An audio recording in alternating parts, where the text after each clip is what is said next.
হৃদয়চন্দ্র মণ্ডল, যিনি একসময় ক্লাসের ব্ল্যাকবোর্ডে কঠিন গণিতকে সহজ করে তুলতেন, আজ নিজেই জীবনের কঠিনতম সমীকরণে আটকা পড়েছেন।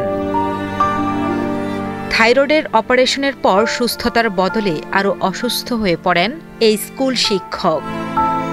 মুন্সিগঞ্জের বিনোদপুর রামকুমার উচ্চ বিদ্যালয়ের এই গণিত শিক্ষকের চোখে এখন শুধুই অন্ধকার।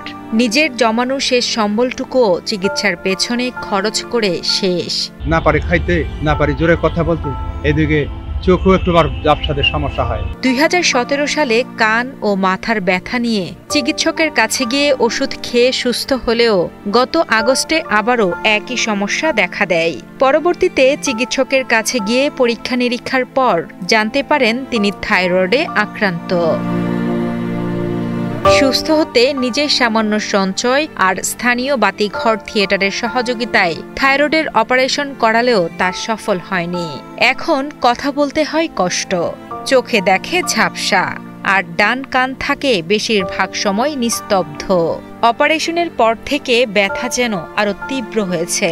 বিশেষ করে সন্ধ্যা নামলেই সেই ব্যথা অসহনীয় হয়ে ওঠে, কেড়ে নেয় রাতের ঘুম। আমি বিষয়ে আতঙ্কে থাকি, কখন সন্ধ্যা ঘনিয়ে আসবে।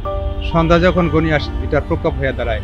সারা রাত আমার এক সপ্তাহ যাবত জেগেই কাটাতে হয়, এইভাবে চলতে থাকে। তাকে সুস্থ হতে হলে উন্নত চিকিৎসার পরামর্শ দেন চিকিৎসক, যার জন্য প্রয়োজন অনেক অর্থের, যা তার পক্ষে জোগাড় করা কোনোভাবেই সম্ভব না। বর্তমানে তার অবস্থা এমন হয়েছেন, একজন শিক্ষক হিসেবে না পারছেন নিজের কষ্ট সইতে, না পারছেন কারো কাছে হাত পাততে। অবশেষে নিরুপায় হয়ে অশ্রুসিক্ত নয়নে নিজের ফেসবুক আইডিতে সহযোগিতার আবেদন জানিয়ে কান্নায় ভেঙে পড়েন অসহায় এই শিক্ষক। স্কুল পড়ুয়া ছোট ছোট 2 সন্তানের জন্য বেঁচে থাকতে সরকার সহ সমাজের বিত্তবানদের কাছে আর্থিক সহযোগিতার জন্য আবেদন জানান শিক্ষক হৃদয়চন্দ্র মণ্ডল। আমার তো অর্থনৈতিক সমস্যা, আমার এটা কি করে সমাধান হবে, এই দুশ্চিন্তায় আমি এখন ক্লান্ত, যে আমি আর পারছি না এভাবে। পদ্মার পাড়ে ছোট শিকাপুর গ্রামের বাসিন্দা হৃদয় মণ্ডল পরিবার নিয়ে বর্তমানে থাকছেন মুন্সিগঞ্জের বিনোদপুর রামকুমার উচ্চ বিদ্যালয়ের কোয়ার্টারে।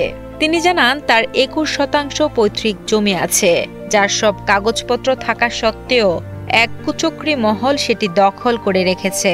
তাই তিনি বিক্রিও করতে পারছেন না। যদি এই জমি তিনি বিক্রি করতে পারতেন, তাহলে হয়তো নিজের খরচেই চিকিৎসা চালিয়ে যেতে পারতেন। আমার একটু জমি আছে, একটা দুরাচারী চক্রান্তের কবলে পড়ে আমার জমিটা আমি বিক্রি করতে পারছি না। ওটা যদি বিক্রি করতে পারতাম, তাহলে হয়তো আমার এই আর্থিক সংকট থাকতো না।